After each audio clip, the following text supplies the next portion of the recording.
And this morning, we are going beyond the headlines. We're hearing from a local Ukrainian pastor as this invasion unfolds. Joining us now is Pastor Paul Demionic with the Ukrainian Baptist Church in Vancouver. Good morning. Good morning. Yeah, we have a large Ukrainian community here in the Portland metro area, so I know there are a lot of ties to people who are in Ukraine right now. How are you holding up, and have you been able to communicate with people in Ukraine? Well, it's still we have a connection. This night we called a couple of times to my wife's brother, and he said like a couple of kilometers. It's like 1.5 miles from his house. It was like ballistic weapon was destroyed some houses and some.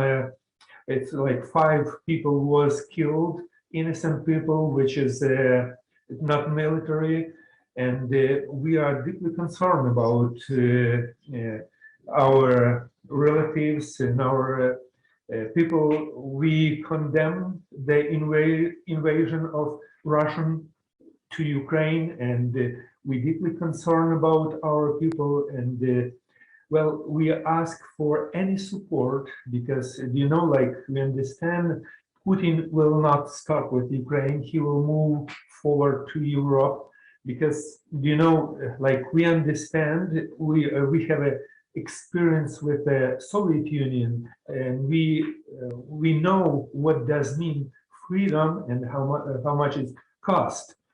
We will have a special prayer, all our Ukrainian communion, to support, to help our people.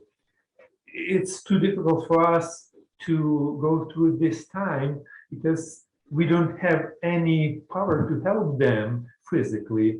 We try to help them spiritually, mentally, or to support them by words. We try to do everything what we can do.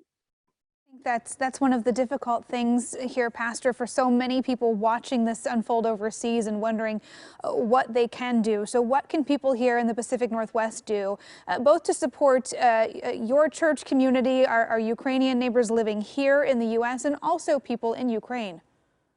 Well, it's thank you for your support. Thank you for thank you, American friends, because I have many calls who are calling and support us, who say us we are on the Ukraine side.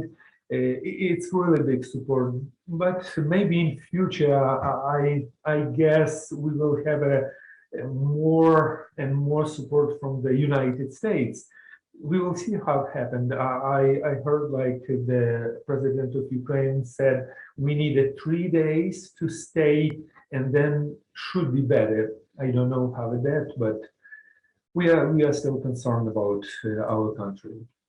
Yeah, well, Pastor, we really feel for you, and we hope that this situation ends with no bloodshed, not any more bloodshed. I know there's been a lot already, and we really feel for what's going on in Ukraine. Thank you for taking the time to join us. Thank you very much. Yeah, our thoughts go out to your wife and her brother and your family overseas there. That is just so difficult. So we'll, of course, continue to cover the war in Ukraine all day here on KOIN 6 News in Portland, CW. For breaking news updates anytime, you can also follow us on KOIN.com.